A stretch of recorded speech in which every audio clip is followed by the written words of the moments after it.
কি, বেরোবি নাকি? কায়া কিছুটা ভড়কালো অবশ্য। কুহু কি জানে ওরা স্নিগ্ধের কথা জানেই হয়তো, বা না হলে এমন হেয়ালি করে কথা বলবেই বা কেন।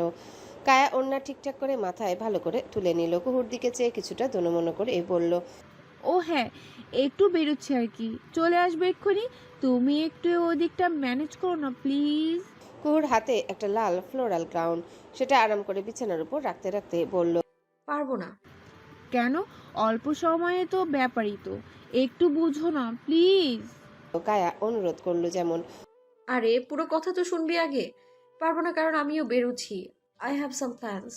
কুহু গাউন রেখে বা জুয়েলারি সিলেক্ট করতে মন দিয়েছে। কায়া এইবার মাত্র সন্দেহের চোখে কুহুকে দেখলো। কুহুর হাবভাব ওর ভালো ঠেকছে না একটু। কুহু এত সেজেগুজে বৃষ্টির মধ্যে যাবেটা কোথায়? ওর না হয় বয়ফ্রেন্ড আছে তাই বেরোচ্ছে। কুহুর তো তেমন কেউই নেই। কাব্য ভাই তো এখন নিজেকে রু ও মাই গড, কিছু একটা মনে পড়তে চমকে ওঠে কায়া। ও দৌড়ে এসে কুহুকে পেছন থেকে জড়িয়ে ধরলো। ঝুমকো হাতে আচমকা কায়ার জড়িয়ে ধরতে সামনে ঝুঁকে গেল কুহু।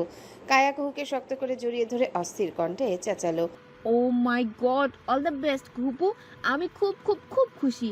প্লিজ জয়ী হয়ে ফেরো। কুহু অবাক হয়ে কায়ার দিকে তাকালো। কায়া বুঝে গেছে, তবে লাজুক আভা খেলে গেল কুহুর স্নিগ্ধ মায়াবী মুখটুকুতে। কুহু তবুও হেয়ালি করে লাজুক কণ্ঠে বলল, কিসের জন্য এত খুশি হওয়া? উইশটা করলি? কায়া কুহুকে পিঞ্চ মেরে বলল, ক্রাশকে প্রপোজ করতে যাচ্ছ? তাও আবার যেই সে ক্রাশ নয়, একদম ভাগের ন্যায় গর্জন করা ক্রাশ। দেখো, আবার ধমক টমক খেয়ে দমে যেও না, বুঝলে? বিজয়ী হওয়ার তোমাদের সিদ্দিকী রমণীদের একমাত্র উদ্দেশ্য হওয়া উচিত। কুহু লজ্জা পেয়ে হেসে ফেলল। কায়া এখনো কুহুকে পেছন থেকে জড়িয়ে ধরে আছে। কুহু ওর দিকে আয়নায় তাকিয়ে হঠাৎ নিজেও পিঞ্চ মেরে বলল, খাবি না বাইরে? এখন দেরি হচ্ছে না? কায়ার হঠাৎ মনে পড়ল ওর তো বাইরে যাবার কথা স্নিগ্ধের সাথে। কায়া জিহুবা দাঁত দিয়ে কেটে ফোনটা দেখলো। স্নিগ্ধের অলরেডি 10টা মিসড কল জমেছে। এই ব্যাটা আজ কায়ারে ধরে পেটা বেশি ওর। কায়া দৌড়ে জুতো পরে বেরিয়ে যাচ্ছে। কুহু পেছন থেকে চেঁচালো। এনজয়। কায়া শোনে না, ও তো তখন প্রেমিকের ভয়ে পগার পা। কুহু লাগেজ থেকে ফেরি লাইট ফ্লাওয়ার বুকে বের করে একে একে সাজিয়ে রাখলো। হাত কোমরের দুপাশে ঠেসে সেসবের দিকে চেয়ে ভেতর থেকে দলা পাকিয়ে দীর্ঘশ্বাসগুলো বেরিয়ে এলো। এতক্ষণ ভয় না হলেও এখন হচ্ছে। কুহুর মজার অনুভূতি শোনার পর কাব্য ভাই কি বলবেন, কি করবেন? ধমক দিলে কুহু নীরবে তা সয়ে নিবে, কিন্তু রিজেক্ট করলে কি করবে? পরপর মনকে বোঝালো রিজেক্ট করতেই পারেন। কুহুর কাজ ওর মনের কথা জানানোর। বাকিটা কাব্য ভাই কি করবেন সেটা তার ব্যাপার। কুহু তাকে ফোর্স করবে না অবশ্যই, তবে সময় দিবে। বিয়ে করা অবধি অপেক্ষা করবে কুহু। কাব্য ভাই রাজি না হয়ে যাবেন কোথায়? তার 7 জন্মে কি এতটা ভালো কেউ তাকে বাসতে পারবে কোনোদিনও, যেমন করে কুহু ভালোবেসেছে? কুহুর রেড গাউন পরে বাথরুম থেকে বের হয়েছে। এতক্ষণ গাউনটা দু হাতে তুলে রেখেছিল, বাথরুম থেকে বের হতেই সেটা নামালো। আয়নার সামনে দাঁড়িয়ে সাজতে বসলো। ঠোঁটে দিয়েছে রেড লিপস্টিক, চুল সামনের দিকে কার্ল করে ছেড়ে দিয়েছে, পেছনে খোলা রেখেছে চুল, আইলাইনার দিয়েছে চিকন করে, সাথে হালকা হাতের কাজল লাগিয়েছে। সেজেগুজে আয়নায় একবার দেখে নিল নিজেকে। ভীষণ সুন্দর দেখাচ্ছিল কুহুকে আজ। লেখকের মতে আজ যদি শাহরিয়ার সিদ্দিক কাব্য না পটে কুহুর এই রূপে, তাহলে বিস্তারিত করা উচিত এই তামাম পৃথিবী হতে। রেডি টেডি হয়ে কুহু ভীষণ নার্ভাস অনুভব করছিল। হঠাৎ করে ঘাম হতে শুরু করলো এইবার। কান্নাও পাচ্ছে হঠাৎ করে। কাব্যকে প্রপোজ করা যতটা সহজ মনে হচ্ছিল, আপাত দৃষ্টিতে এটা তেমন সহজও নয়। কুহু এখনই রুমের ভেতরে এই হাল। কাব্যের সামনে গেলে কুহু অজ্ঞান না হয়ে যায় কিছু মুখ ফুটে বলার আগেই। খোদা রহম করো। নার্ভাসনেস ও ভয় কাটাতে কুহু ভিডিও কল দিল শার্লিনকে। শার্লিন ঘুমেছিল।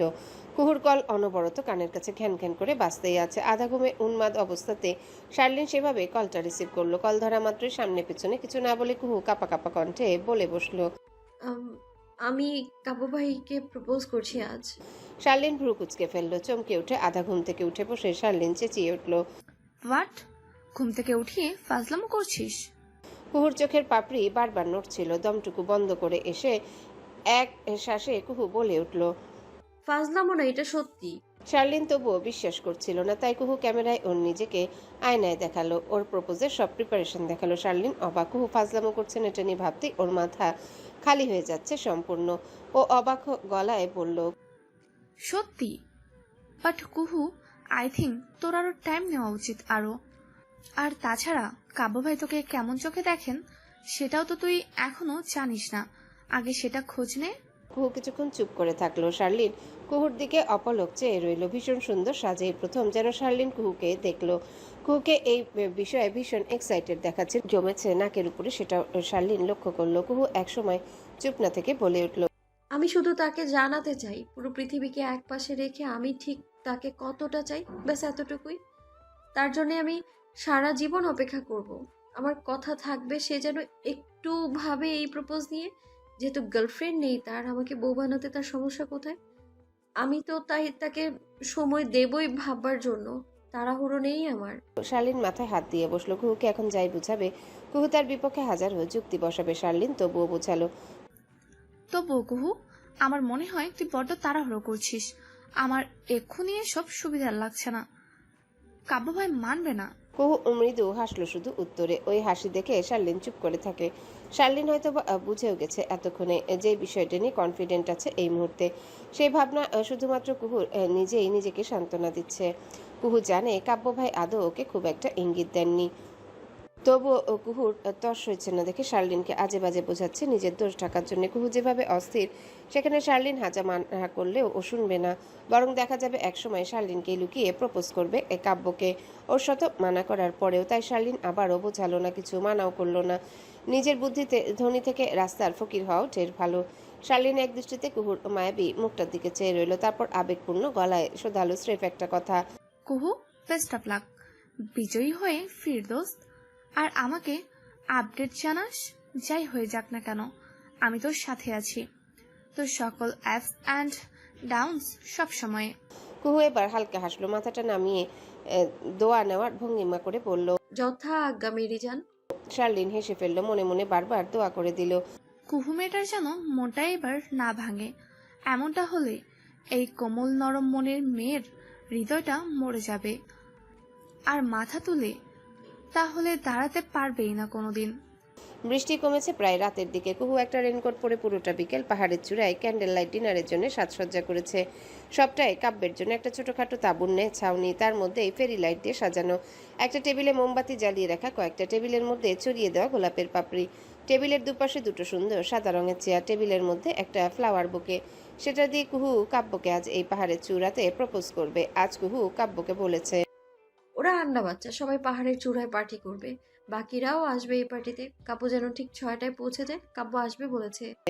কুহু সব রেডি করে রেনকোট খুলে ছাউনির নিচে এসে দাঁড়ালো। গুড়ি গুড়ি বৃষ্টি পড়ছে তখন।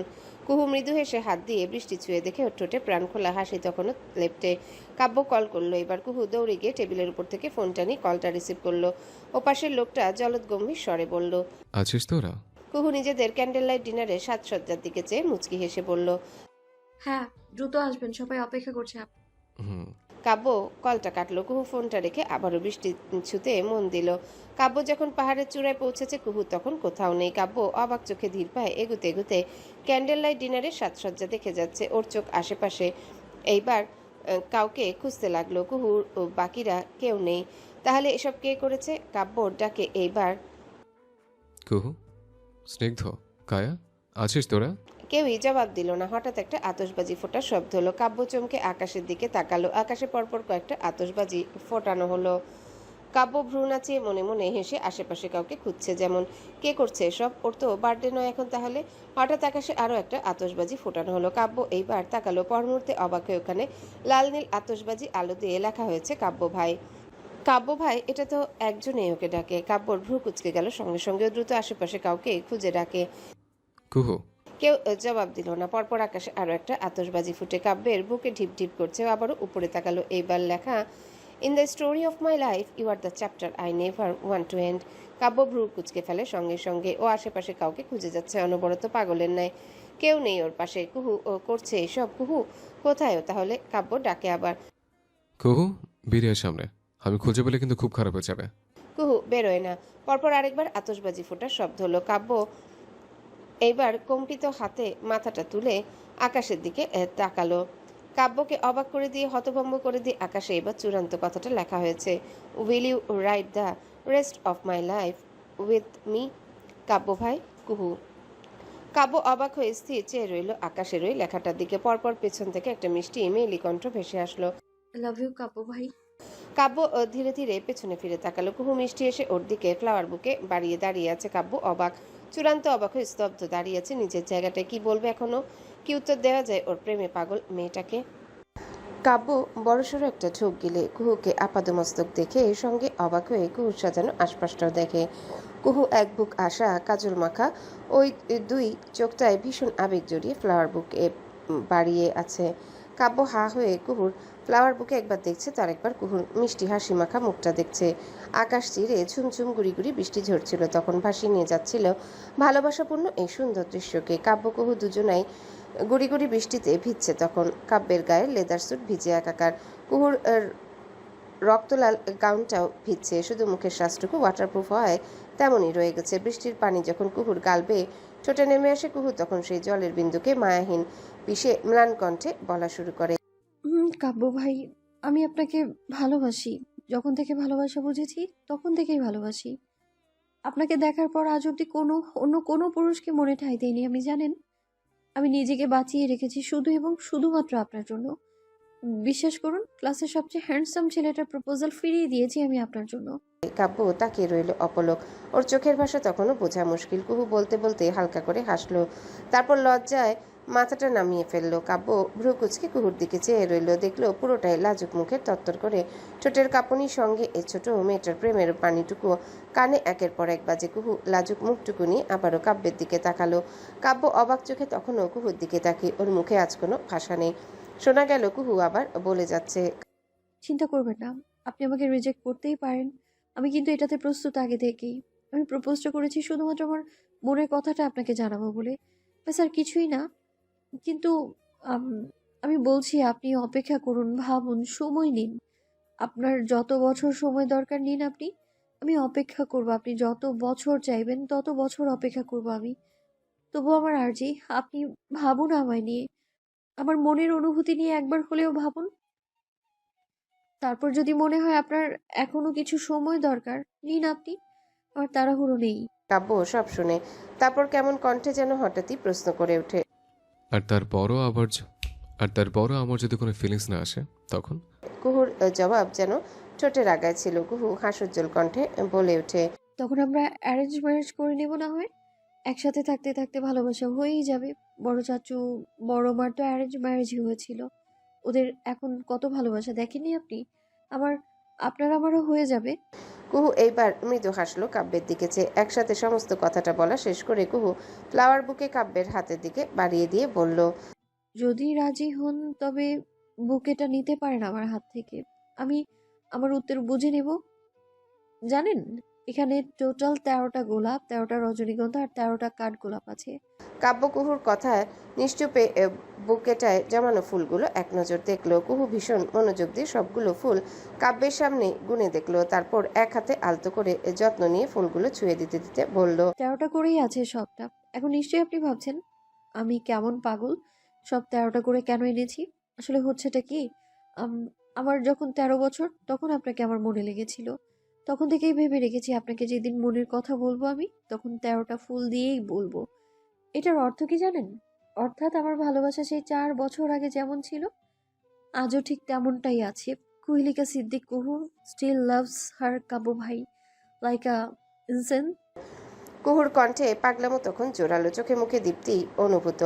কাব্য কুহুর ফ্লাওয়ার বুকের দিকে আরও একবার তাকে কুহুর দিকে তাকালো। কুহু এক বুক আশা নিয়ে বসে আছে, কাব্য ফ্লাওয়ার বুকেটা নিবে হাতে।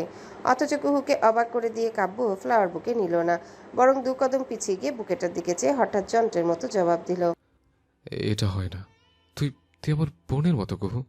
কোথাও যেন একটা বজ্রপাত হলো। কুহুর হাসি হাসি মুখটায় মুহূর্তের মধ্যে ঘন কালো আধার নেমে এলো। ওর ঠোঁট টেনে হাসিটা আস্তে আস্তে মিলিয়ে যাচ্ছে। কুহু ভ্রু কুচকে কাব্যের দিকে তাকালো। কাব্য বুঝতে পারলো কুহু এই মুহূর্তে কেমন বোধ করতে পারে। ও ভীষণ অপ্রস্তুত হচ্ছে এই মুহূর্তে। কুহুর ভাঙা মনটা দেখে কাব্য চোখ উল্টে হতাশ শ্বাস ফেললো। এবার কুহুকে কি বলে বোঝাবেও এখন? এইসব কখন কবে হয়ে গেল? কুহু কবে থেকে ওকে এতটা, কিন্তু এসব কি করে সম্ভব? সে তো কোনোদিনও আশকারা দেয়নি কুহুকে এই ব্যাপারেও। তারপরেও কিভাবে? পরিস্থিতি এতটাই ঘোলাটে হয়ে গেছে যে কাব্য কুহুকে কি বলবে, কিভাবে বলবে বুঝতেই পারছে না। কাব্য কিছু বলার আগে কুহু অস্থির গলায় এবার কণ্ঠে উদ্বেগ নিয়ে পড়ল, আমি আমি বলেছি তো আপনি সময় নিন। আমার সত্যি কোনো সমস্যা নেই এতে। কাব্য কুহুর দিকে কাতর চোখে তাকালো। এইবার কুহুর বুকটা সেই তাকানোতে কেমন যেন মুচড়ে উঠল হঠাৎ। কানটা কি আজ বধির হয়ে গেলে পারত না? কাব্য ভাই এখন যা বলবেন তা কি কুহুর অবচেতন মনটা আন্দাজ করতে পেরে গিয়েছিল? কাব্য কপালে অতিষ্ঠ ভঙ্গিতে দু আঙ্গুল চেপে ধরে কুহুর সামনে এদিক ওদিক হেঁটে অস্থিরভাবে আবারও কুহুর সামনে এসে দাঁড়ালো। কুহু দেখে গেল সবটা। কাব্য কোমরের এক পাশটায় হাত রেখে কুহুকে বোঝানোর চেষ্টা করলো। কুহু লিসেন, তুই এখনো টিনেজার। আমার প্রতি তোর এই ফিলিংস জাস্ট কদিনের জন্য। বড় হ, এসব ইনফ্যাচুয়েশন সব একদিন চলে যাবে। আজ আমি বলছি, তুই আমাকে না আরো বেটার কাউকে ডিজার্ভ করিস। Trust me. কুহু ঢোক গেল একটা। কাব্যর দিকে অসহায় চোখে তাকিয়ে। কুহুকে কড়াভাবে মানা করতেও পারছে না, মেয়েটা কষ্ট পাবে ভেবে। আবার শান্ত গলায় বোঝালে সেটাও কতটা বুঝতে পারছে না কাব্য। কাব্যর এমন উত্তরে কুহুর চোখ টলমল হলো, গলাটা কেঁপে উঠল খানি। আমার ভালোবাসা কোনো ইনফ্যাচুয়েশন নয়, আমি সত্যি। একটা দিব ধরে এখন। কাব্য এমন উত্তরে মেজাজের খেই হারিয়ে হঠাৎ থমকে ওঠে। কুহু যা বলতে চাচ্ছিল সেটুকু কথাও থেমে গেল আচমকা। কাব্য ধমক আরও দিয়েছে ওকে, কিন্তু আজকের মতো এতটাও হৃদয়ে আঘাত করেনি সেসব। এখন কেন মনে হচ্ছে কুহুর হৃদয়ে কেউ বোধহয় লোয়ার খোঁচাচ্ছে। শরীরে হালকা কাঁপুনি আর নিজেকে গুটিয়ে নেবার প্রবণতা থেকে কাব্য বুঝলো কুহু ভয় পাচ্ছে। কাব্য কি করবে? মাথায় দুহাত শক্ত করে চেপে আবারও চুপ হয়ে গেল। এটা হয় না। পরিস্থিতি এত বিদঘুটে কেন? কুহু কাব্যের ভয়ে সিটিয়ে গেছে এক প্রকার। কাব্য আগে যেমন ছোটবেলায় কুহুর হাত ধরে বোঝাতো, এইবারেও এগিয়ে যাচ্ছিল হাতটা ধরে বোঝানোর জন্যে। পরপর থেমে গেল ওর দুহাত। কুহু তাকিয়ে সেটাও দেখলো। কাব্যর পাগল পাগল লাগছে নিজেকে। ও দূর থেকে না ছুঁয়ে কুহুকে ঠান্ডা মাথায় বোঝানোর চেষ্টা করলো আরেকবার। দেখ কুহু, কাউকে ভালোবাসে ইজ ফাইন, কমপ্লিটলি ফাইন। তুই ভালোবাসতেই পারিস, কিন্তু সেটা আমি কেন? আমি তোর ভাই, একসাথে বড় হয়েছে আমরা। তোর আমার মধ্যে এসব হয় না, সম্ভব না। তুই এসব বলছিস, এটা ভাবতে আমার বিদ ঘটে শোনাচ্ছে। কাব্যের কণ্ঠে পাগলামি, অস্থিরতা, কুহুকে মানানোর চেষ্টা, তৎপরতা। কুহু এইবার কথা বলে, একান্ত জেদি বাচ্চার ন্যায় বলে ওঠে। আমি যদি ভালোবাসতে পারি তাহলে সেটা আপনি কেন নয়? আপনার প্রতি আমি যে কতটা অবসেসড কাব্য ভাই, আপনি নিজেও সেটা জানেন না। আমার অনুভূতিকে উল্টাপাল্টা নাম কেন দিচ্ছেন আপনি? আমি উল্টাপাল্টা নাম দিচ্ছি? ও গড। কাব্য চোখের উপর দু হাত চেপে ধরে জোরে একটা শ্বাস ফেললো। কাব্যর হঠাৎ কিছু একটা মনে পড়ে। ও চমকে ওঠে। এইবার পয়েন্ট ক্যাচ করার মতো উজ্জ্বল চোখ মুখ দিয়ে আঙ্গুল দেখিয়ে বলে, এটাই এটাই তুই মাত্র বললি অবসেশন। এক্স্যাক্টলি, আমি তোর অবসেশনই কুহু। তুই আমার প্রতি obsessed, nothing else. Obsession is not love Kuhu, দুটো আলাদা ব্যাপার। অবসেশন সময়ের সাথে কেটে যাবে কুহু, ভালোবাসাটা অবসেশন হতে পারে না। কাব্য যেটাকে বারবার নাথিং এলস বলেছে সে কি জানে কুহু এই নাথিং এলস অনুভূতিটা চারটি বছর কতটা আগলে রেখেছিল? হয়তো জানবেন না, বুঝবেন না কোনোদিনও। বুঝলে কি ওভাবে কুহুর অনুভূতিটাকে এতটা চেষ্টা করে মেহনত করে উল্টাপাল্টা নাম দিয়ে এড়িয়ে যেতে পারতেন? কুহু গলায় কান্না উতলে উঠতে চাইল। কিছু একটা গলায় যেন দলা পাকিয়ে পাথর সমান হচ্ছে।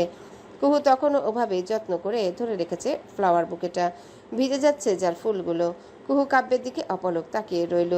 ওর চোখের কোণ বেয়ে যখন এত কষ্ট করে আটকে রাখা চোখের জল গড়িয়ে পড়ল, কাব্যের তখন অসহায় অনুভব হয়। কুহু একটা টিনেজ মেয়ে, বাবা মায়ের অতি আদরের ঘরে দুলালি। সারা জীবন দুঃখ কি, মন ভাঙা কি, সেসব দেখবে কি, অনুভবই করেনি। যখন যা চেয়েছে তুড়ি মেরে তাই হাজির করেছেন মেজো চাচু মেজো চাচি। তাই কুহুও হয়েছে যেদিন একার আদুরে। এক জীবনে প্রথম কুহু কাউকে ভালোবেসেছে। কত খুশির ব্যাপার হবে সেটা সবার জন্য, কিন্তু কিন্তু শালা সেটা মরার কাব্যই কেন হতে গেছে? কাব্যের এই মুহূর্তে মাথাটাই ধরে যাচ্ছে।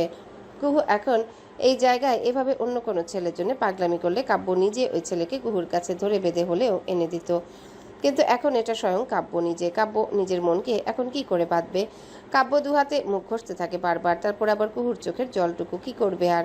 কাব্য আকাশের দিকে চেয়ে নিজের মনে যতটুকু ধৈর্য বাকি ছিল সেটা টেনে আনলো।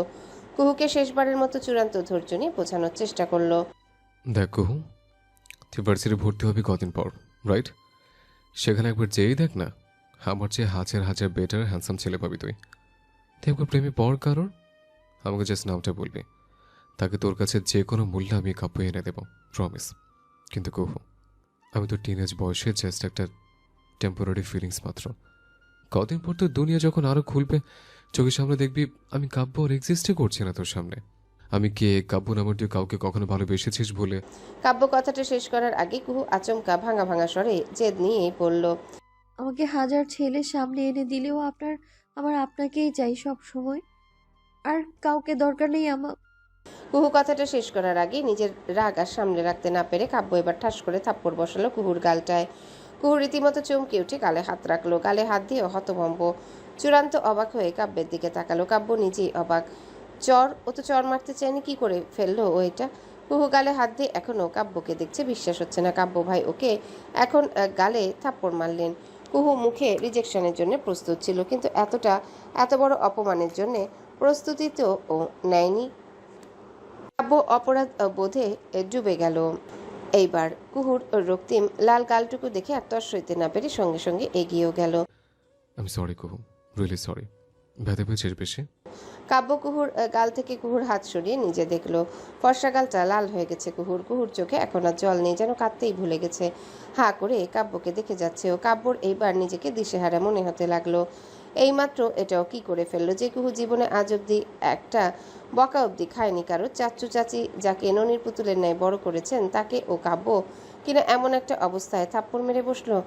কাব্যের হাতটা কুহুর গালটা তখন ধরেছিল। কুহুর কি হলো কে জানে, ও চুপচাপ মাথাটা নিচু করে।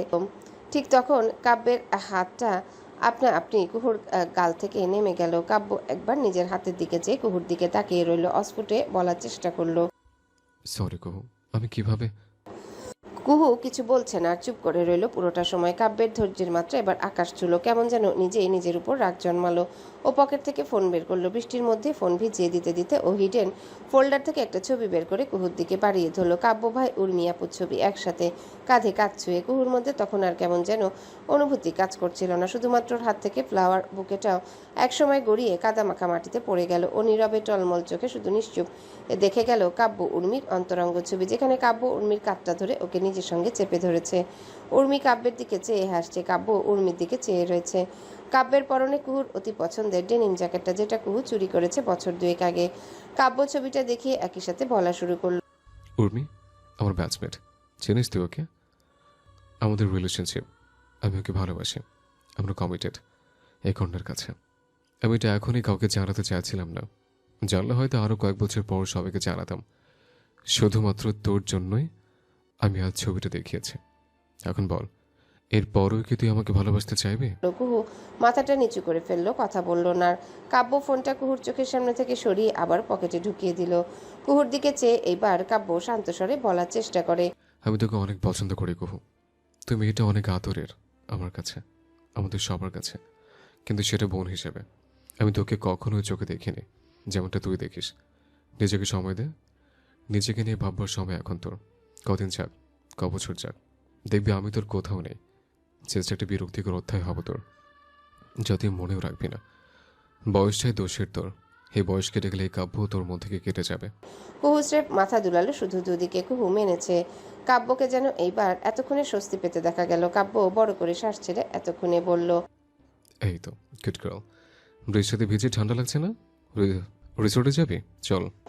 কাব্য কুহুর দিকে এগিয়ে আসতে গেলে কুহু হাতের ইশারায় কাব্যকে থামিয়ে মুখে ভাঙা গলায় স্রেফ বলল, আমি একা যেতে পারবো। কাব্য ভ্রু কুচকে কুহুকে দেখলো। শিওর? হ্যাঁ। কুহু কোনো রকমের কথাটা বলে কাব্যকে ছেড়ে আগে আগে হাঁটা ধরেছে। কাব্য মানা করলো না, কুহুর ওর সামনে এখন না থাকায় শ্রেয়, মুভ অন করিয়ে ইজি হবে। এক সেকেন্ড কুহু। কাব্য পেছন থেকে কুহুকে থামালো ডেকে। কুহু দাঁড়ালো ঠিকই, কিন্তু কাব্যের দিকে তাকালো না। কাব্য দৌড়ে এসে ওর গা থেকে লেদার জ্যাকেট খুলে কুহুর শরীরের উপর মেলে দিল। কুহু শুধু নিশ্চুপে চেয়ে দেখলো। কাব্য অস্বস্তি নিয়ে বলল, এবার যা, আর কান্না করিস না, ওকে? কুহু কিছু বলল না। পিঠের উপর মেলে দেওয়া কাব্যের পরিয়ে দেওয়া জ্যাকেটটা মাথা ঘুরিয়ে একবার দেখে পরপর কাব্যকে পাশ কাটিয়ে চলে যাচ্ছে। কাব্য পেছনে দাঁড়িয়ে দীর্ঘশ্বাস ফেলে কুহুর সাজানো ছাউনিটার দিকে দেখলো, যার মোমবাতিগুলো ততক্ষণে পানির ছিটায় নিভে গেছে। কুহু দুহাতে কাব্যের পরিয়ে দেওয়া জ্যাকেটটা খামচে ধরে একা একা আনমনে হাঁটছে রাস্তার পাশ ধরে। চোখে জল নেই, আর কেন যেন রোবটের মতো হেঁটে যাচ্ছে শুধু। মনে হচ্ছে কোনো পুতুল হাঁটছে, কোনো নড়চড় নেই, হাঁটার তালে হেলদোল নেই। রাস্তার দিকে তাকিয়ে এক মনে হাঁটছে শুধু। একসময় কুহু হাঁটতে হাঁটতে রাস্তার খোলা এক পাশে এসে দাঁড়ালো। কাব্যর গায়ের জ্যাকেটটা থেকে অসম্ভব সুন্দর পারফিউমের ঘ্রাণ ভাসছে কুহুর নাকে। কুহু অবচেতন মনে আগে সব ভুলে গিয়ে নাক ভরে ঘ্রাণ নিতে নিতে হঠাৎ দমকা খাওয়ার ন্যায় মাথায় বাড়ি খেতে লাগলো একের পর এক কাব্যের কথা। তারপর একটা থাপ্পড়। মনে পড়ে গেল একটু আগে কি নিষ্ঠুর করুণ ভাবেই না ওর মনটা ভেঙে গেছে। কুহু হাঁটা থামালো, দু হাতে জ্যাকেট খামচে ধরে আকাশের দিকে চেয়ে রইল অনেকক্ষণ। অশ্রু চোখের কোণ বেয়ে শুধু গড়াচ্ছে, শব্দ নেই সেই কান্নার। তারপর হঠাৎ একদম আচমকা আকাশ বাতাস কাঁপিয়ে চিৎকার করে কেঁদে উঠল মেয়েটা। চুল খামচে ধরে হাউমাউ করে কাঁদতে শুরু করলো। আকাশে বৃষ্টিও বেড়ে গেল। তখন আচমকা ঝড় শুরু হয়ে গেল। কুহু সেই ঝড়ে মাটিতে হাঁটু ভেঙে লুটিয়ে পড়ে চিৎকার করে পাগলের মতো কাঁদতে লাগলো। এক হাতে পাগলের ন্যায় একবার মাটি খামচে ধরার চেষ্টা করে, ও আরেকবার নিজেই নিজের চুল খামচে ধরে টেনে ছিঁড়বার চেষ্টা করে। একসময় রাগে দুঃখে কাব্যের জ্যাকেটটা গা থেকে টেনে হিঁচড়ে খুলে চুরে ফেলে দিল অন্য পাশে। তারপর ভেজা চোখে কাব্যের জ্যাকেটটার দিকে একমনে চেয়ে রইল। হাতের মুঠোয় তখন ওর এক মুষ্টি কাদামাখা মাটি চেপে ধরা। সেভাবেই চেয়ে থাকতে থাকতে মনে পড়ে গেল উর্মি কাব্যের ওই বীভৎস যন্ত্রণাদায়ক ছবিটা। কাব্য ভাই কি করে পারলেন কুহুর মনের মানুষকে কারোর সাথে শেয়ার করে দিতে? কাব্য ভাইও প্রেমে পড়লেন, অথচ এই মেয়েটা কুহু ছিল না, কুহু নয়। কাব্য ভাই অন্য কাউকে ছন, অন্য কাউকে ভালোবাসেন। সেই অন্য কারোর মনের অনুভূতি কাব্য ভাই বয়সের দোষ বলে ফিলিংস বলে পিষে ফেলতে পারেন না। কাব্য ভাইয়ের কাছে ওই অন্য মেয়ের অনুভূতির দাম আছে, নেই একমাত্র কুহুর অনুভূতির দাম। ওটা শুধু নাকি কুহুর বয়সের দোষ, মিথ্যে অবসেশন। কুহু দুহাতে মাটি খামচে ধরে আকাশের দিকে চেয়ে এইবার চিৎকার করে বলে ওঠে, আমি ভালোবেসেছিলাম, ওটা আমার ভালোবাসাই ছিল। আপনার বলা কোনো টেম্পোরারি ফিলিংস ছিল না। আপনি বুঝলেন না কাব্য ভাই, ঠিক কতটা নিষ্ঠুরভাবে আজ আপনি আমার মনটা ভাঙলেন। আমি এখন বেঁচে থাকবো কার জন্য, কাকে ভেবে বাঁচবো বলুন না। আ- আমি কেন আপনার বোন হলাম কাব্য ভাই, কেন? আপনার বোন হওয়া আজ আমার জন্য বিষ মনে হচ্ছে। শুনছেন আপনি কাব্য ভাই? আপনার বোন হওয়া এই কুহুর কাছে আজ থেকে বিষের মতো। আপনার বোন এই উর্মি আপু হলো না কেন? আমি কেন হয়ে গেলাম? আজ আমি কেন উর্মি আপুর জায়গায় থাকলাম না? কেন? এই কেনর উত্তর কোথায় পাবো আমি? কোথায় পাবো? কুহু মাথায় নিচু করে অনবরত কেঁদে যায় শুধু। আশেপাশে বোধহয় কোনো টঙের দোকান থেকে তখনই গান বাজালো কেউ। হায় যায় না ভোলা, তবু তাকে চায় যেন সে সুখে থাকে। সইবেহিয়া একাই ব্যথারে, ও বন্ধুরে বন্ধুরে ও বন্ধুরে। উপরে যিনি থাকেন তিনি সম্ভবত সিদ্দিক রমণীর কষ্টটুকু সইতে পারলেন না। সেই বিকেলে আকাশ বাতাস কাঁপিয়ে প্রচণ্ড ঝড় বৃষ্টি এলো, ভাসিয়ে নিয়ে গেল সাজেকের অলিগলি। সঙ্গে কুহেলিকা সিদ্দিক কুহুর হৃদয় ভাঙার অশ্রু। কাব্য ভেবেছিল এই ঝড়ে কখনোই কুহু বাইরে এভাবে ঘুরে বেড়াবে না। এতক্ষণে হয়তো রিসোর্টে চলেও গেছে, তাই কাব্য নিজেও নিশ্চিন্তে রিসোর্টের দিকে এগোয়। এটাই কাব্যের সবচেয়ে বড় ভুল ছিল। কাব্য ওই দিন রিসোর্টে গিয়ে শুনে কুহু নাকি এখনও ফেরেইনি। কথাটা শোনা মাত্রই কাব্যর মাথাতে বাজ পড়ল যেন, এই ঝড়ে কোথায় চলে গেল। ও হতভম্ব হয়ে মেজো চাচ্চুর দিকে তাকিয়ে বলল, কুহু ফিরেনি মানে? মেজো চাচ্চু হাঁপাচ্ছেন। চিন্তায় অস্থিরভাবে কাব্যের হাতটা ধরে ফেলেন। কাব্য হা করে ওর হাতের দিকে তাকালো, যা সাদাত কম্পিত হাতে চেপে ধরে আছেন। সাদাত মেয়ের চিন্তায় প্রায় কান্নাই করে দিবেন যেন। পুরুষ মানুষ হয়েছেন বিধায় কান্না আটকে কেমন ধরা গলায় বললেন, আমার মেয়েটাকে যেখান থেকে পারো খুঁজে আনো কাব্য। ওই আছে আমি জানি না, আমার কল ধরছে না। এই ঝড় বাদলের দিন আমার ভীষণ ভয় হচ্ছে। তোমার চাচি শুনতে পেলে। সাদাত আটকে গেলেন। আবারও জোরে জোরে শ্বাস ফেলে কাব্যের হাতটা ছেড়ে দিলেন। কাব্য ঢোক গেলে অপরাধ বোধে ওর মুখটা তেতো লাগতে শুরু করে। কুহু এই ঝড়ে কই আছে, কোথায় যেতে পারে ভাবতে থাকে কাব্য। নিজেকে সামলে নিজের চিন্তাটুকু সাদাতকে বুঝতে না দিয়ে কাব্য কোনো রকমে সাদাতের কাঁধে হাতটা রাখলো। সাদাত সঙ্গেই ফিরে তাকালেন। কাব্য তার চোখে চোখ রাখতে পারল না। তখন কেন যেন চোখ নামিয়ে রেখে বলল, আমি যাচ্ছি, খুঁজে আছি চাচ্ছি, ওকে, টেনশন নেবেন না। কথাটা বলে সাদাতকে কাব্য একটা সোফাতে কোনো রকমে বসিয়ে দিল। হাঁপানির রোগ থাকায় তিনি হাঁপাচ্ছিলেন ভীষণ।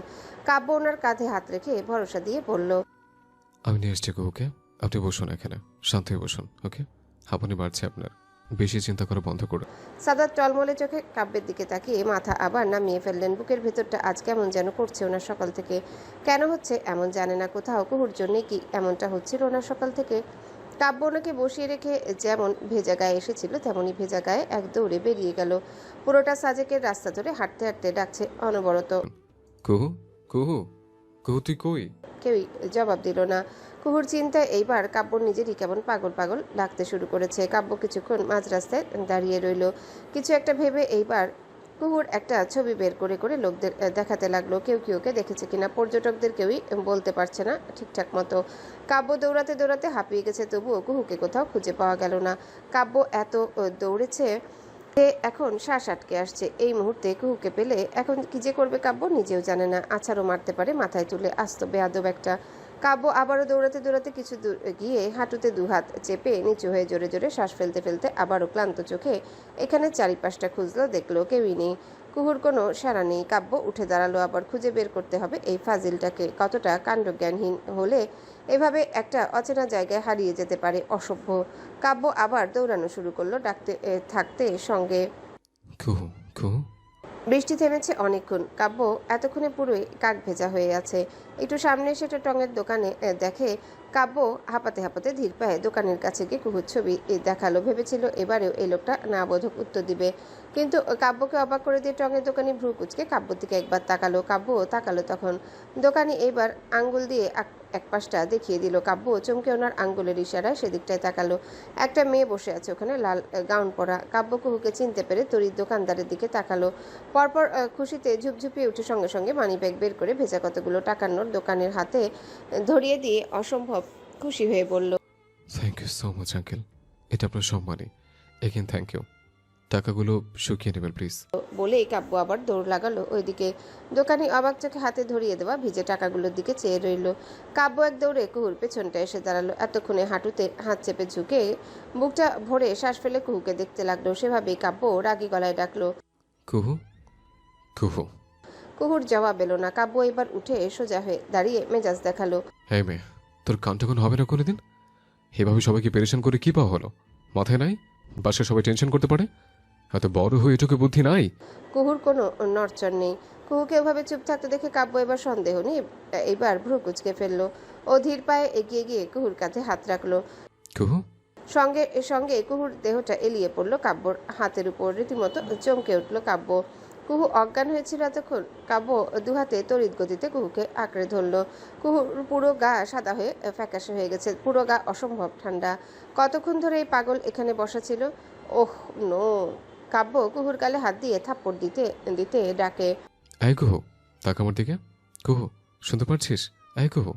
কুহুর জবাব দিল না। অজ্ঞান হয়ে নিথর ভঙ্গিতে ওভাবেই পড়ে রইল কাব্যের দুহাতের আজলায়। কাব্য অস্বস্তি বোধ করছে। কুহু এই প্রবল ঝড়ের মধ্যে ঠিক কতক্ষণ এভাবে ছিল?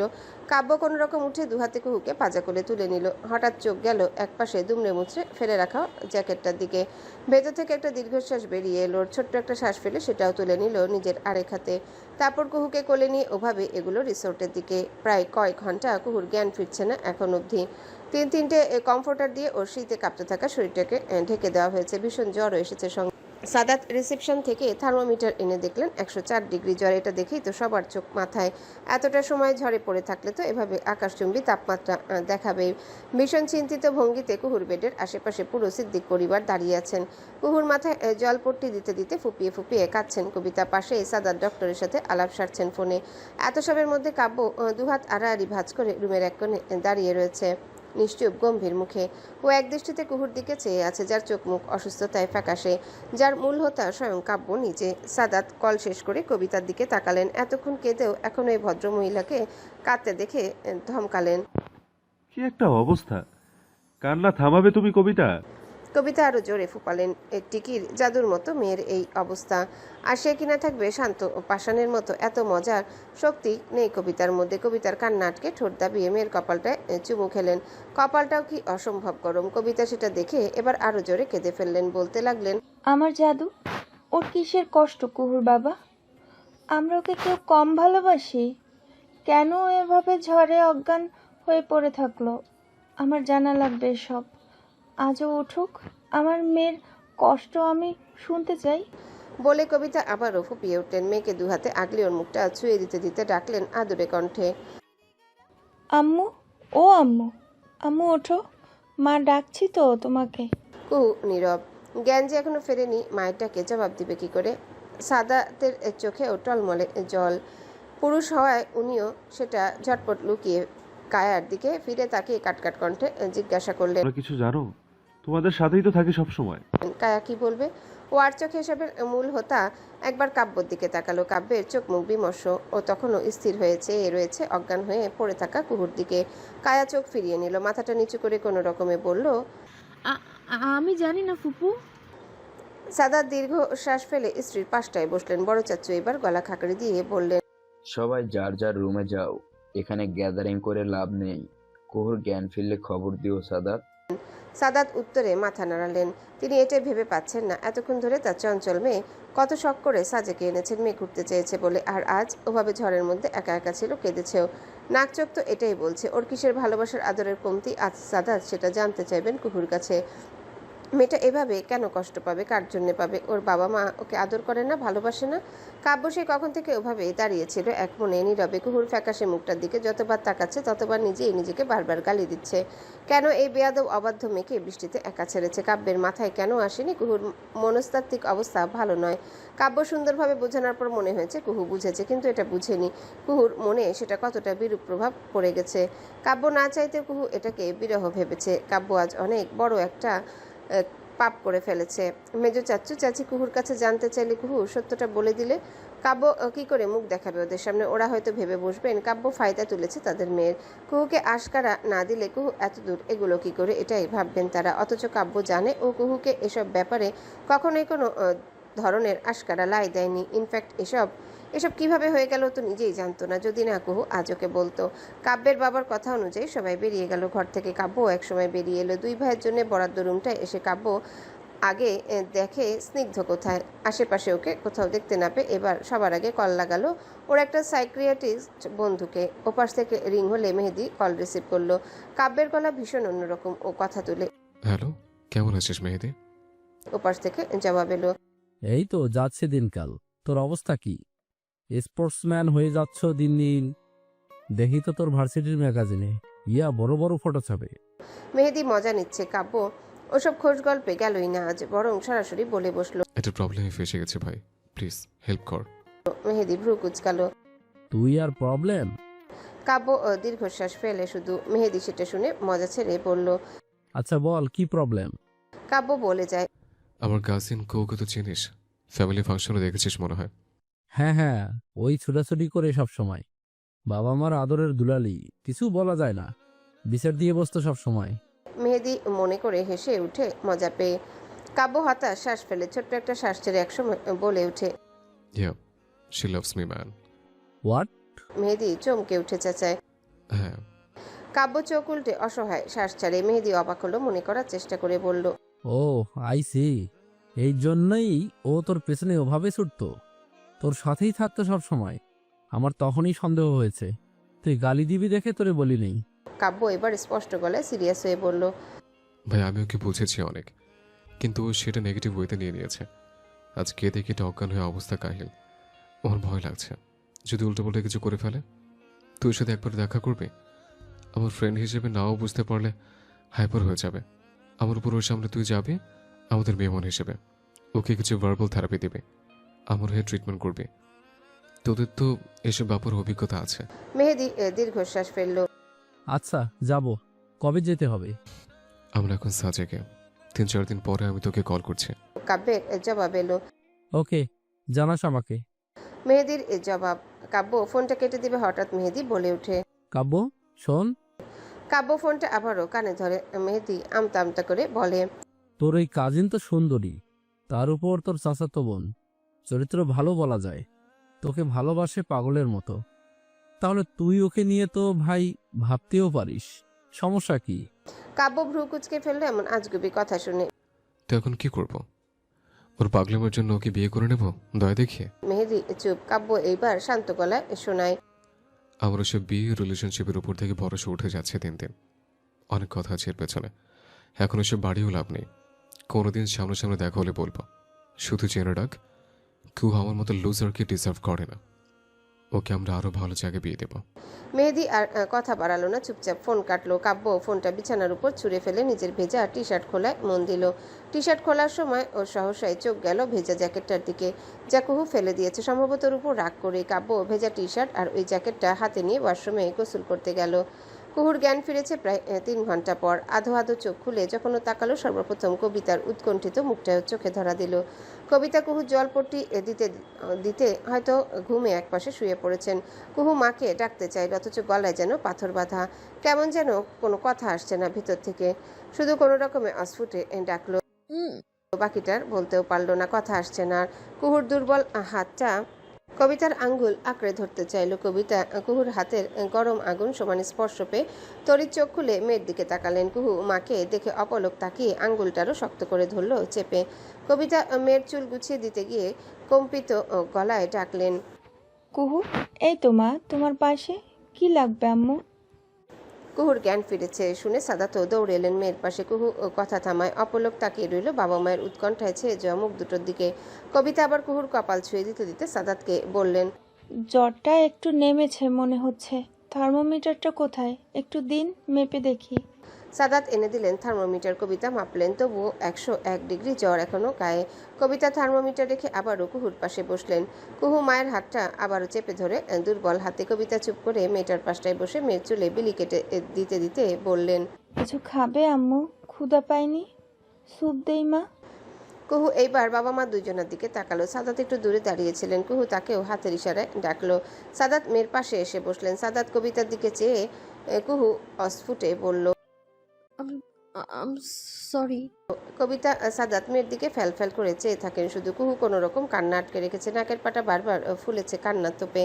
কুহু চায় নাই মানুষ দুটোকে অহেতুক চিন্তা দিয়ে কষ্ট দিতে। এরা এসব শুনলে পাগল হয়ে যাবে। কুহু তাই বাবা মায়ের হাতটা ধরলো আলতো করে।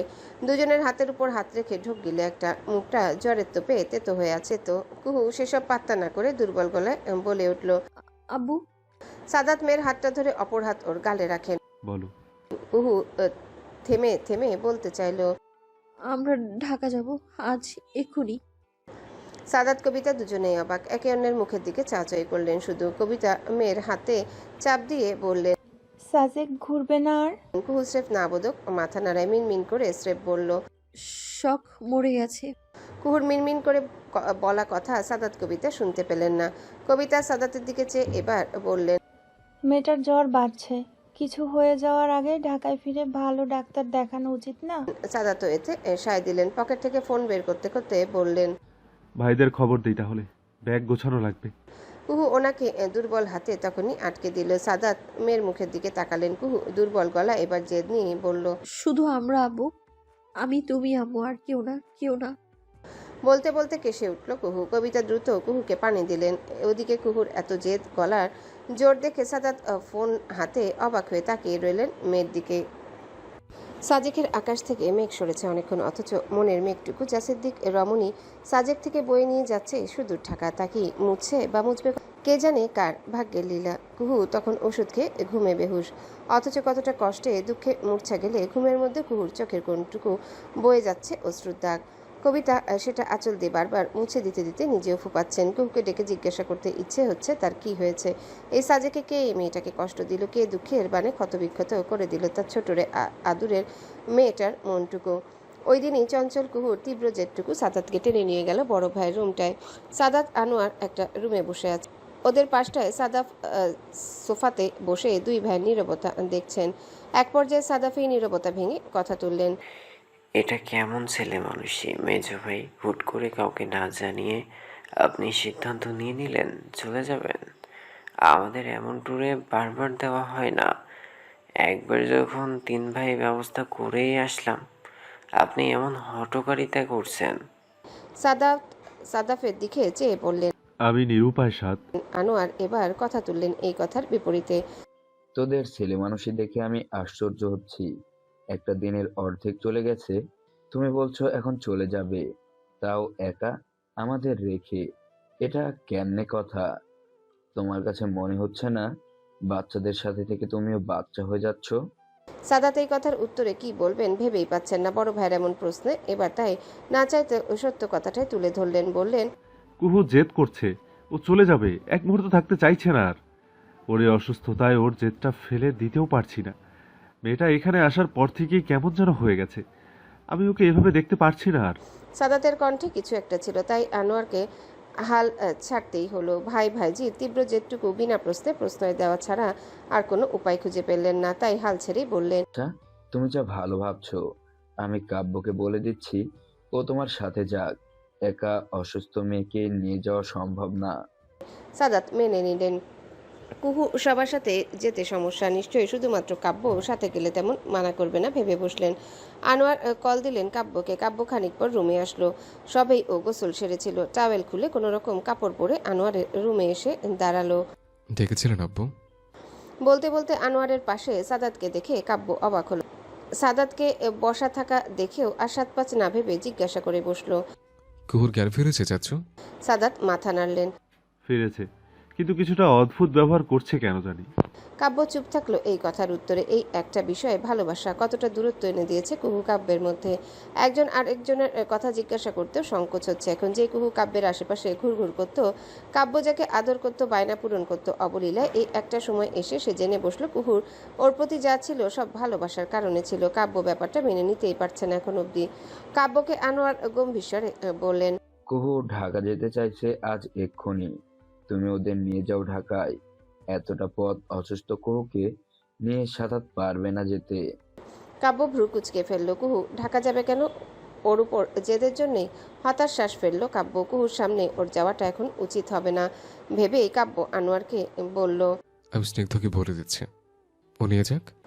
আনোয়ার ছেলের দিকে চেয়ে বললেন, স্নিগ্ধ থাক আমাদের সাথে। তুমি এর আগেই সাজেক এসেছো, ঘুরছো। তোমার আর সাজেক নতুন করে দেখার কিচ্ছু নেই। তুমি যাও সাদাতের সাথে, ব্যাগ রেডি করে ফেলো, ওরা একটু পরেই বেরোচ্ছে। কাব্য কি করবে আর? ওর মজার দ্বন্দ্ব তো আনোয়ার জানে না, তাই এমনটা বলাই স্বাভাবিক। কাব্য সাদাতের দিকে চেয়ে বলল, আমি রেডি হয়ে আসছি, বাসের টিকিট অনলাইনে কেটে নেব। কুহুকে এক হাতে ধরে রেখেছেন কবিতা। কুহু গায়ে তখনও প্রচন্ড গা কাঁপিয়ে আসা জ্বর। গায়ে একটা জ্যাকেট জড়িয়েও শীত কমছে না, তাই তার উপরে শাল জড়িয়ে দিয়েছেন কবিতা। কুহু দুর্বলতায় চোখ বন্ধ হয়ে হেলে পড়তে চাইছে একপাশে। বারবার কবিতা ওকে সামলাতে গিয়ে হিমশিম খাচ্ছেন বারবার। কুহু দুর্বল হাতে মায়ের শাড়ির আঁচলটুকু খামচে ধরে রেখে কাব্য রুম থেকে লাগেজ নিয়ে বেরিয়ে এসেছেন। কুহু দাঁড়িয়েছিল সেই সময় কাব্য নিজের লাগেজ নিয়ে ওদের সামনে এলো। কুহু অযথাই সবার আগে চোখটা কেন যেন চলে গেল কাব্যের পায়ের দিকে। অ্যাডিডাসের এই জুতাটা কুহুর ভীষণ চেনা। জুতোর মালিককে চিনতে পেরে দুর্বল ভঙ্গিতে চোখটা তুলে তাকালো কুহু। কাব্য এক হাতে লাগেজ ওর পায়ের কাছে রেখে মোবাইলে টিকিট বুক করেছে। কুহু ওর দিকে অপলক চোখে কিছুক্ষণ ওভাবে তাকিয়ে রইল। তীব্র জ্বরটুকু ওকে নিমিষেই ভুলিয়ে দিল আজ কি কি ঘটেছে ওর ছোট জীবনটায়। ভুলে গেল নিজের হৃদয় ভাঙার কথাটুকু। কি অবলীলায় ও চেয়েই রইল ভালোবেসে যত্নে আদুরে ভঙ্গিতে। হঠাৎ কাব্য ফোন থেকে চোখ তুলে কুহুর চোখে চোখ কেমন করে যেন পড়ে গেল। কাব্য কুহুর দিকে তাকিয়ে দেখে কুহু এতক্ষণ ওকেই দেখছিল। কাব্য সেটা বুঝতে পেরে আলগোছে ওভাবেই কুহুর চোখ থেকে নিজের চোখটা নামিয়ে নিল। একটু অপ্রস্তুত হয়ে অন্য পাশে তাকিয়ে ফেলল। এতক্ষণে এত সময় পর কুহুর মাথায় আচমকা খেলে গেল সমস্ত ঘটনা একের পর এক। কুহুর চোখে সিনেমার স্ক্রিনে ভেসে উঠল আজকের সকালের পুরোটা দৃশ্য। কুহু দেখতেই থাকলো। দেখতে দেখতে ওর যে তরতর করে বাড়তে থাকে। বাড়তে বাড়তে এক সময় যখন আকাশচুম্বী হয়ে আসে, কুহু দুর্বল গলায় চিৎকার করে ডাকে, আব্বু আব্বু। সাদাত রিসেপশনে দাঁড়িয়ে সব ফর্মালিটিস পূরণ করছিলেন। কুহুর চিৎকারে কাব্য নিজেও হতভম্ব। কি হয়েছে? শিখলো? কাব্য আগ বাড়িয়ে চিন্তিত ভঙ্গিতে জিজ্ঞাসা করতে চাইলে হঠাৎ ওর পা আটকে গেল, কারণ কুহু অন্য পাশে মুখ ফিরিয়ে নিয়েছে। সাদাতও আসছেন এদিকেই। কাব্য চুপচাপ আলগোছে নিজেকে পিছিয়ে নিল 2 কদম। সাদাত তাড়াহুড়ো ভঙ্গিতে মেয়ের গরম শরীরটা নিজের বাহুতে আগলে নিলেন। উৎকণ্ঠা নিয়ে বললেন, কি আম্মু, শরীর বেশি খারাপ লাগছে? কুহু অসুস্থ অবস্থাতে চিবিয়ে চিবিয়ে বলল, আমি আমি একা ঢাকা যাব বলেছিলাম। সাদাত কুহুর কথা শুনে কাব্যের দিকে তাকালেন। কাব্য দুই বাপের মাঝখানে চুপচাপ দাঁড়িয়ে আছে। ও শুধু শুনে যাচ্ছে, দেখে যাচ্ছে ছোট কুহুর বিশাল এবং তীব্র জেদের কথা। সাদাত কাব্যের থেকে চোখ সরিয়ে কুহুর দিকে তাকিয়ে বুঝিয়ে বললেন, কাব্য তো আমাদের পৌঁছে দিতে যাবে। বড় ভাইজান ওকে বলেছেন আমাদের সাথে যেতে। ও যাক আমাদের সাথে। কুহু কাব্যর দিকে ঘুরেও তাকালো না, কিন্তু কাব্য ওর দিকে তাকিয়েছিল। কুহু হাঁপাচ্ছে বারবার। ও সেভাবেই শুধুমাত্র সাদাতের দিকে চোখে চোখ রেখে বলল, ওনাকে চলে যেতে বলো আব্বু প্লিজ। কবিতা হাঁ করে কাব্যের দিকে এক হার তো আরেকবার কুহুর দিকে তাকাচ্ছেন। ওনার মনে কিছু একটা খটকা লাগছে। যতদূর মনে পড়ে কুহু তার কাব্য ভাইয়ের জন্য পাগল ছিল। কাব্যকে ভীষণ মানত। কাব্যের ধমকের ভয় পেত ভীষণ। আর এখন কাব্যের সামনে এসব শোনাচ্ছে ওকে। কবিতা কাব্যের দিকে তাকালেন। কাব্য ভীষণ স্বাভাবিকভাবে কুহুর এসব আচরণ দেখে যাচ্ছে, যেন ওর এসবে কিছুই হচ্ছে না, বরং দেখা যাচ্ছে কাব্য ভীষণ অভ্যস্ত এসবে। কবিতা দেখেই যাচ্ছে দুই পক্ষের অদ্ভুত আচরণ। সাদাত মেয়ের মাথায় হাত বুলান, বুঝিয়ে আবারও কিছু বলতে যাবেন। তার আগে কুহু এবার কাঁদো কাঁদো কণ্ঠে কাতর গলায় বলে বসলো, প্লিজ আব্বু। ব্যাস, মেয়ের কান্না সাদাত হার মানলেন। অসহায় চোখে কাব্যের দিকে তাকালেন উনি। কাব্য এতক্ষণ ভ্রু কুচকে কুহুকে দেখে যাচ্ছিল। চঞ্চল আদুরে কুহুর জীবনে প্রথম করা ওর বিপক্ষে মারাত্মক জেদ ও নির্বিকার দেখে যাচ্ছিল, এক ফোঁটা অভিযোগ না করে। কাব্য সাদাতকে ওর দিকে তাকাতে দেখে স্বাভাবিকভাবেই বলল, আমি চলে যাচ্ছি, বাসের টিকিট হোয়াটসঅ্যাপে সেন্ড করে দিচ্ছে। সাদাত কি বলবেন, শুধু চুপ করে থাকলেন। কাব্য ওদের বাসের টিকিটটা সেন্ড করে দিল। সাদাত কুহুকে ছেড়ে কাব্যকে নিয়ে দুকদম এগিয়ে গেলেন। তারপর কাব্যের কাঁধে হাত রেখে অপরাধ বোধ নিয়ে বললেন, কাব্য, মেয়েটার পক্ষ থেকে আমি সরি বলছি, তুমি কিছু মনে নিও না। আমি ওর সঙ্গে কথা বলবো ঢাকা গিয়ে, ওর সমস্যা জেনে একটা সমাধান বের করব আমরা, টেনশন নিও না। হ্যাঁ, কাব্য শুধু শুনলো, তারপর সাদাতের দিকে চেয়ে জবাবে বলল। আমি কিছু মনে করিনি চাচ্ছ। তারপর কাব্য লাগেজ হাতে যেভাবে এসেছিল ওভাবেই চলে যাচ্ছে। আবার কুহুর মাথাটা আবারও তুলে তাকালো, টলমলে চোখে কাব্যের যাওয়ার দিকে চেয়ে রইল। কান্না উপচে আসছে ওর ভেতরটা থেকে, হাউমাউ করে কাঁদতে ইচ্ছা করছে এই মুহূর্তে। কাব্য ভাইকে ওভাবে কুহু অপমান করতে চায়নি, কিন্তু কুহু নিরুপায় নিজের জীবনের সবচেয়ে গুরুত্বপূর্ণ সিদ্ধান্তের কাছে। কাব্য ভাই সাথে গেলে কুহু যা চাইছে সেটা কিছুতেই হতে দিবে না, কিন্তু কুহু তো সিদ্ধান্ত নিয়ে ফেলেছেও, সেটা করেই ছাড়বে। বোকা কুহু জ্বরের ঘোরে কি ভয়াবহ সিদ্ধান্ত নিয়ে ফেলেছে সেটাও নিজেও হয়তো তখন বুঝে উঠতে পারেনি। জ্বর কুহুকে এতটাই কাবু করে ফেলেছে, আশেপাশে হিতাহিত জ্ঞান লোপ পেতে শুরু করেছিল তখন কুহুর। আর সেটাই যেন কাল হয়ে দাঁড়ালো এই ছোট আবেগী কাব্য ভাইয়ের ভাষায় টিনেজ মেয়েটার। কুহু ঢাকায় ফিরেছে একদিন হয়েছে। কবিতা আজ মেয়ের রুমে শুয়েছেন। কবিতা মেয়েকে ঘুম পাড়িয়ে নিজেও যখন নিশ্চিন্তে ঘুমিয়ে গেলেন, কুহু তখন চুপচাপ শব্দ না করে মায়ের পাশটা থেকে উঠে দাঁড়ালো। তারপর কুহু নিজের রুমে প্রতিটা কোণা থেকে কাব্য ভাইয়ের থেকে চুরি করে আনা প্রত্যেকটা জিনিস বের করে একটা লাগেজে বন্দি করলো। কাব্য ভাইয়ের চুরি করে আনা জ্যাকেট, শার্ট, টি শার্ট, খালি পারফিউমের বোতল সব লাগেজে ঢুকে সেটা তালা মেরে টেনে এনেছে ওই দুর্বল শরীরে স্টোর রুমটায়। এইটা সেই রুমে যেখানে কেউ কখনো দরকার ছাড়া যাওয়া আসা করে না। কুহু লাগেজটা ছুঁড়ে ফেললো স্টোর রুমের এক পাশে, তারপর ধীরে সুস্থে সেটার পাশে অনেকক্ষণ কেন যেন বসে রইল। তারপর কি মনে করে লক করে ফেলা তালাটাও খুললো ধীর হাতে। লাগেজ থেকে একটা জ্যাকেট কি মনে করে নিজের হাতেও নিল। এটা সেই জ্যাকেট যা দেখে কুহু সর্বপ্রথম কাব্য ভাইয়ের প্রেমে পড়েছিল। একটা জ্যাকেট, একটা ডেনিম জ্যাকেট। কুহেলিকা সিদ্দিক কুহুর ভীষণ শখের জ্যাকেট। কুহুর চোখ বেয়ে তখন আপনা আপনি অশ্রু গড়িয়ে পড়ল। কুহু নাক টেনে জ্যাকেটটা নিজের গায়ে জড়ালো উন্মাদের মতো, চোখ বেয়ে তখনও ঝরছে অবিরাম অশ্রু। তারপর কুহুর হৃদয়ের অনুভূতি তুঙ্গে তুলে দিতে নাকে এসে বাড়ি খেলো কাব্য ভাইয়ের গায়ের মারাত্মক সুঘ্রাণ। কুহু জোরে একটা শ্বাস ফেলে জ্যাকেটটা একবার শেষবারের ন্যায় চুমু খেলো। নাক টেনে টেনে ভাঙা গলায় বিড়বিড় করে বলে গেল, আমি আপনাকে এতটা ভালোবেসে নিজেকে কিভাবে হারিয়ে ফেললাম। এই দুনিয়ার সবার ভালোবাসা আমার কাছে এখন কেমন মিথ্যে মনে হচ্ছে। সবাই স্বার্থপর, সবাই। আপনি তো আরো বড় স্বার্থপর কাব্য ভাই। আপনি তো আমাকে ছেড়ে দিলেন পাষাণের মতো, কিন্তু আমি আপনাকে ছেড়ে দিতে পারবো না কাব্য ভাই। সজ্ঞানে আপনার সঙ্গে অন্য নারীকে দেখার মতো সাহস আমার মধ্যে নেই। বেঁচে থেকে মরে যাওয়ার চেয়ে। কুহু নাক টানে, চোখের অশ্রু গালে মাখামাখি হয়ে করুণ অবস্থা। কুহু আবারও বলে যায়, আমি চলে গেলে আপনি নিস্তার পাবেন কাব্য ভাই। তাই আমি কুহেলিকা সিদ্দিক কুহু আপনাকে নিস্তার দিলাম। যান, আজ থেকে মুক্ত আপনি।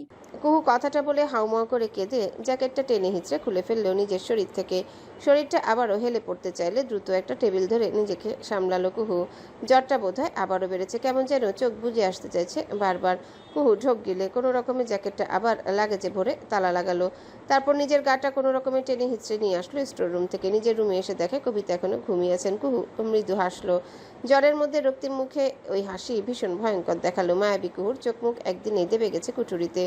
কুহু পা টেনে টেনে বিছানার পাশে মায়ের মাথায় কাছটায় বসলো। কবিতা কি ভীষণ নিশ্চিন্তে ঘুমিয়ে আছেন। কি মিষ্টি দেখাচ্ছে মায়ের মুখটা। কুহু ভীষণ আদরে মায়ের চুলে হাত বুলিয়ে দিতে দিতে ভাঙা গলায় বলল, আমি সরি আম্মু। আমাকে তোমরা কোনোদিনও মাফ করো না। মনে রেখো, আমি তোমাদের মনের মধ্যে সবসময় বেঁচে থাকবো। বাস্তবে নাই বা থাকলাম তাতে কি। কুহু এবারে হাসলো। কান্নার মধ্যে ওই হাসি কেমন একটা দেখালো যেন। কুহু নাক টেনে হেসে আবারও বলার চেষ্টা করে, এই বেঁচে আছি বলে কি তোমাদের মনে হয়? আমার হৃদয় তো সেই কখন মরে গেছে। বাকি যা আছে সেটুকু শুধুই একটা দেহ। ওটা না বেঁচে থাকলেও চলবে। চলবে না আম্মু? প্লিজ আমার জন্য কেঁদো না। তোমরা ভালো থেকো। যেন আমার এখন কি মনে হচ্ছে সবচেয়ে বেশি, এই যে আমি বিহীন তোমরা সবাই আনন্দে থাকবে, একসাথে শপিং করবে, গানের কলি খেলবে, সাজেক থেকে শুরু করে অনেক চোর দেবে। কিন্তু আফসোস, আমি ওসব দেখবো না, দেখার জন্য রইবই না আমি। কুহু আবারও হাসলো। মায়ের চুলে হাত বুলিয়ে দিচ্ছে। হঠাৎ ওর চোখ বেয়ে এক ফোঁটা অশ্রু কবিতার কপালে পড়তে কবিতা ঘুমের মধ্যে ভ্রু কুঁচকে ফেললেন। কুহু সঙ্গে সঙ্গে সাবধান হয়ে নিজের চোখের জল মুছে নিল। বিছানা থেকে উঠে আলগোছে লাইটটা বন্ধ করে উঠে দরজা লাগিয়ে বেরিয়ে গেল নিজের রুম থেকে। বাবা ওই রুমে ঘুমাচ্ছেন। কুহু এবার তার রুমেও গেল। বিছানার পাশে একটা আধা খুলে রাখা পত্রিকা, এটা পড়তে পড়তে ঘুমিয়েছেন সম্ভবত। কুহু জোরে একটা শ্বাস ফেলল। শ্বাসকষ্ট হচ্ছে ওর ভীষণ। কুহু সাদাতের চোখ থেকে চশমা খুলে একপাশে সাবধানে রাখলো। বাবা আলোতে ঘুমাচ্ছেন দেখে টেবিল লাইটটা বন্ধ করে দেওয়ার সময় হঠাৎ পত্রিকার দিকে নজরে গেল। পত্রিকা একটা পৃষ্ঠার বড় বড় অক্ষরে লেখা, প্রেমিকের কাছে ধোঁকা খেয়ে প্রেমিকার আত্মহত্যা। কুহু স্থির চেয়ে রইল ওই হেডলাইনের দিকে। পরপর কেমন করে যেন হাসলো। সাদাতের দিকে চেয়ে মাথায় হালকা কাত করে বিড়বিড় করলো। কাল থেকে তোমার মেয়েও ওই হেডলাইনে থাকবে। ঘুমাও আব্বু, তুমি ঘুমাও। তোমরা জেগে থাকলে আমি চলে যেতে পারবো না, তোমরা আমায় যেতে দেবে না। কুহু ঝুঁকে এসে সাদাতের কপালে একটা চুমু খেলো। সাদাত ঘুমে, তাই সে চুমু অনুভব করলেন না। ভালোই হলো সেটা কুহুর জন্য। জ্বর এখন কত হবে? রাতে মেপেছিল 105 ডিগ্রি ছিল, এখন কত হয়েছে জানে না কুহু। ও নিজের দুর্বল শরীরটা কোনো রকমে টেনে টেনে নিয়ে আসলো তৃতীয় একটা রুমে। রুমটাতে দরজা লক করার সময় পড়ে যেতে নিচ্ছিল। সাথে সাথে একটা টেবিল আঁকড়ে ধরলো কুহু। সেবার আর দরজা লক করতে পারলো না। ও টেবিলটা ধরে রেখে পুরো ঘরটা একবার চোখ বুলালো। এই ঘরটায় কালকে মাতম হবে, কুহুর মৃত্যুর মাতম। কিন্তু কুহু ওসব দেখার জন্য থাকবে না। আগামীকাল কাব্য ভাইও নিশ্চয়ই কুহুর অনুভূতির দাম দিবেন। তখন তারও মনে হবে যে মেয়ে ভালোবাসা না পেয়ে মরে যেতে পারে, তার ভালোবাসা কখনো অল্প বয়সের ইনফ্যাচুয়েশন কিংবা মিথ্যা অবসেশন হতেই পারে না। কাব্য ভাই আগামীকাল বিশ্বাস করবেন তার ছোট টিনেজ কুহু, যাকে তিনি বোনের নজরে দেখেন, সে তার কাব্য ভাইকে অসম্ভব ভালোবেসে মরে গেছে। কাব্য ভাই সেদিনও কি উর্মি আপুকে কল দিয়ে বলবেন, শোনো আপদটা গেছে? হয়তো বলবেন। উর্মি আপুও ভীষণ খুশি হবেন নিশ্চয়ই। তার প্রেমিক কাব্য ভাইয়ের উপর কোনো শকুনির নজর যে আর নেই, যে শকুনি কাব্য ভাই নিজের ঘরে পেলে পুষে বড় করেছেন। কুহুর গা কাঁপছে প্রচণ্ড, হাঁটু ভেঙে মেঝেতে বসে পড়ে আচমকা। তার ভীষণ কষ্ট হচ্ছে, বুকটা কেউ যেন কামড়ে ধরে আছে। তীব্র জ্বরে মস্তিষ্ক এখন ঠিকঠাক চলছে না। কুহু আঙ্গুলের মধ্যে বুকের বাঁ পাশ খামচে ধরে। এই বেয়াদব হৃদয়, এটা আজ এত যন্ত্রণা কেন দিচ্ছে? ওর নিজের হৃদয় ওর শরীরে বাস করেও একটা অন্য মানুষের জন্য কষ্ট পাচ্ছে। নিমখারাম হৃদয়। কুহুর বুকটা খামচে ধরে চোখ উল্টে উদ্ভ্রান্তের মতো এদিক ওদিক তাকায়। আজ কেন যেন সব দিকে কাব্য ভাইকে দেখা যাচ্ছে। ওই কাব্য ভাই তাচ্ছিল্য নিয়ে যেন বলছেন, মরে যা কুহু, তুই মরলে আমার শান্তি, আমার মুক্তি। কুহু হাত বাড়িয়ে তাকে ছুতে গেলে সে হারিয়ে যায়। ও বাম পাশে তাকালো। ওই পাশের কাব্য ভাই এবার ভীষণ বিরক্ত হয়ে বলেছেন, তুই এত দেরি করছিস কেন? মরছিস না কেন? মুক্তি দিবি না আমায়? কুহু হাত বাড়িয়ে তাকেও ছুতে যায়। সেও হারিয়ে গেল হাওয়াই মিঠাইয়ের মতো। কুহু এবার উপরের দিকে পাগলের বেশি তাকালো। সিলিংয়েও কাব্য ভাই, তিনি এবার রাগ নিয়ে বলে যাচ্ছেন, ছুরিটা ধারালো তো? এতে মরবি তো 100%? কুহু প্রচণ্ড পাগল পাগল লাগছে। ও চিৎকার করতে চাইছে কিন্তু গলা থেকে আওয়াজ আসছে না। কুহু ছুরি হাতের বারবার এপাশ ওপাশ তাকাচ্ছে। চারিদিকে পুরা রুমে দাঁড়িয়ে আছেন শখানে কাব্য ভাই। তাদের সবাই কুহুকে আঙ্গুল তুলে শাসাচ্ছেন। বোনের মতো হয়ে আমাকে ভালোবাসিস? ছি কুহু, তুই মরে যা, তোর বেঁচে থাকার অধিকার নেই। চাচাতো ভাইকে ভালোবেসে বিনিময়ে মরে যাওয়া ঢের কলঙ্কহীন। কুহু পাগলের মতো এদিক ওদিক চেয়ে বলতে শুরু করে, এই তো রক কাটছি আমি। কাব্য ভাই, রকটা কাটছি আমি। আমাকে এত তাড়াহুড়ো দিবে না তো। আমার পাগল পাগল লাগছে। চুপ করুন আপনি প্লিজ, চুপ চুপ চুপ। কুহু চিৎকার করে ওঠে। ওর ছুরি ধরা হাতটা কাঁপছে বারবার, ভয়ঙ্কর ভাবে। ওদিকে শখানে কাব্য ভাই কুহুর কষ্ট দেখে হাসছেন শব্দ করে আর বলে যাচ্ছেন, ছুরিটা হাতে লাগা, রকটা কাট, কাট কাট কাট। কুহু কি করবে ভেবে পেল না। ওর পাগলের মতো অবস্থা, মারাত্মক জ্বর, মানসিক অসুস্থতা, প্রেমের বিরহ, হাঁপানি, সব মিলিয়ে অতিষ্ঠ হয়ে কুহু জোরে একটা চিৎকার দিল আচমকা। কাব্য ভাই। গোড়ায় ধারালো ছুরিটা বসিয়ে দিল কুহু। তারপরে টকবগে রক্ত ফিনকে মেরে বেরোতে লাগলো হাতের থেকে। কুহু নিস্তেজ হয়ে রক্তের ধারা দেখলো। শখানে কাব্য ভাই ধীরে ধীরে অদৃশ্য হয়ে যাচ্ছেন। ওনাদের হাসি আর নেই, তাড়াহুড়োই আর নেই। কুহু নিস্তেজ হয়ে একসময় লুটিয়ে পড়ল মাটিতে। সিলিংয়ের দিকে তাকে হঠাৎ দেখে একটা কাব্য ভাই কুহুর দিকে চেয়ে আছেন নিশ্চুপ।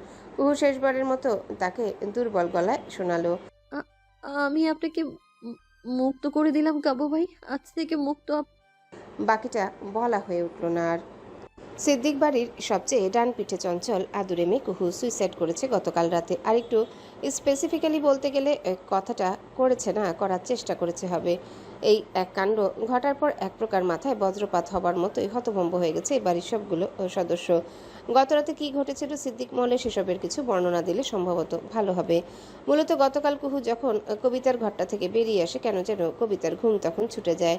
সঙ্গে পায় ভীষণ পানি তৃষ্ণা। পানির জন্য কবিতা ঘুম থেকে উঠে ডাইনিংয়ে যান। তখনও তিনি বুঝতে পারেননি কুহু রুমে নেই, রুমের কোথাও নেই। ঘুমের করে কবিতা সেসব খেয়াল রাখতে পারেননি।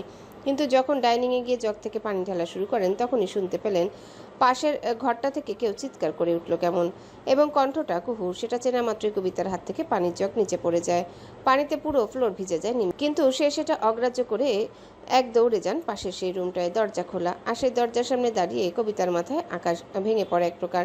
কুহু মাটিতে লুটিয়ে পড়েছিল তখন। ডান হাত থেকে ঝুলছে একটা পুরনো কম ধারালো ফলের ছুরি, বাম হাতের কবজি থেকে রক্ত ফিনকি দিয়ে গড়িয়ে পড়ছে। কবিতা দৃশ্যটা দেখা মাত্রই দরজা চেপে পিছিয়ে যান আপনা আপনি 2 কদম, সঙ্গে গায়ের জোরে চিৎকার করে ওঠেন।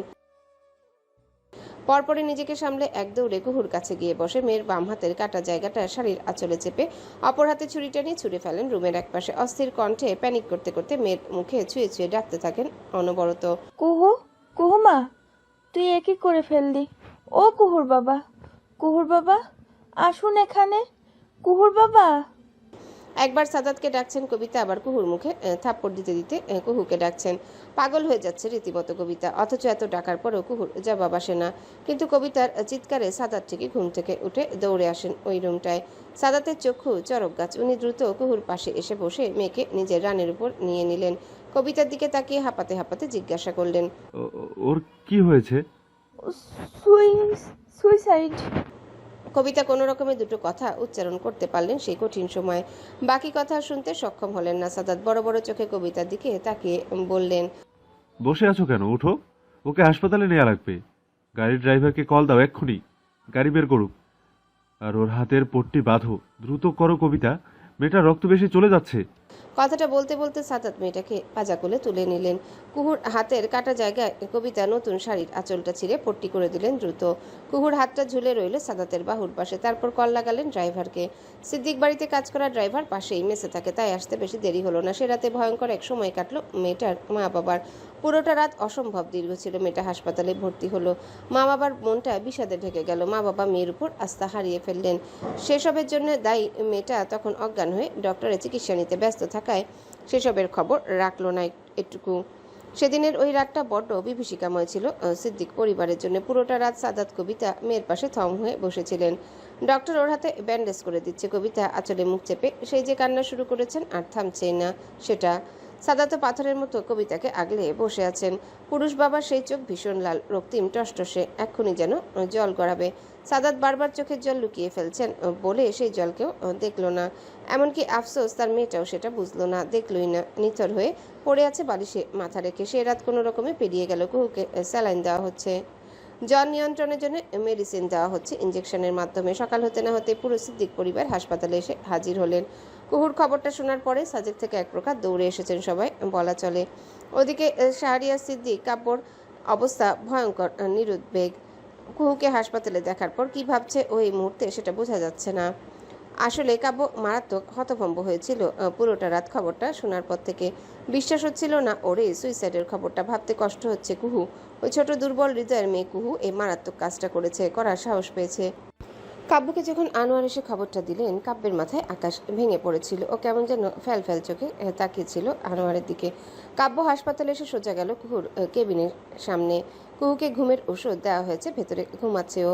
কাব্য তাই আর ভেতরে গেল না। এমনিতেও কুহু জেগে থাকলেও ও ভেতরে যেত না। ওই বেয়াদব অতি বোঝা মেয়েটাকে সামনে দেখলে কাব্য নিজের মেজাজ ঠিক রাখতে পারবে না আজ কিছুতে। রাগের মাথায় কিছু একটা করে বস। যার ভালোবাসার সাহস আছে তার এই ছোটলোকি আচরণ কাব্য মোটেও বরদাস্ত করতে চাইছে না। কাব্য সিদ্ধান্ত নিল কুহুর সামনে ও আর যাবে না। মেয়েটাকে লাই দিয়েছে বলে এতটা সাহস করেছে। ভালোবাসা ঠিক আছে তাই বলে এসব করবে? চাচু চাচিকে পরোয়া করলো না একবারের জন্যে ওই অতি বোঝা বেয়াদব মেয়েটার মনে হলো না ওর জীবনে কাব্যই সব না? এত মানুষ এই মেয়েটাকে আদর করে, ভালোবাসে, সব ভুলে গেল নিমিষে। কাব্য কেবিনের বাইরে দাঁড়িয়ে জানালা দিয়ে এক মনে চেয়ে রইল ঘুমন্ত কুহুর দিকে। কুহু শুয়ে আছে, হাতে ব্যান্ডেজ, অপর হাতে স্যালাইনের ক্যানোলা। চারিদিক থেকে রাগ হতাশা আবারও ঘিরে ধরল কাব্যকে, আশেপাশের সবকিছু সেই জন্য তেতো লাগছে শুধু। এই মুহূর্তে কাব্যের মনটা চাইছে কুহুকে ঘুম থেকে টেনে তুলে মাথায় তুলে জোরে একটা আছাড় মারতে। একটুও সহমর্মিতা দেখাতে ইচ্ছে করছে না এই ফাজিল মেয়েটাকে। কাব্য কিছুক্ষণ দাঁড়িয়ে থাকলো ওভাবে, তাতে দাঁত পিষে দেখে গেল শুধু ঘুমন্ত কুহুটাকেই। কাব্য জানালায় হাতটা রাখলো নিজের। কুহুকে ওভাবেই দেখতে দেখতে বিড়বিড় করে কিছু বলল। হ্যালো বন্ধুরা, পরবর্তী পার্ট খুব তাড়াতাড়ি আসবে, তো সবাই অপেক্ষায় থাকো। আর চ্যানেলটি যারা এখনো সাবস্ক্রাইব করোনি তারা পরবর্তী পার্ট দেখার জন্য চ্যানেলটি সাবস্ক্রাইব করে রেখো। ধন্যবাদ সবাইকে, আমাদের সাথেই থেকো।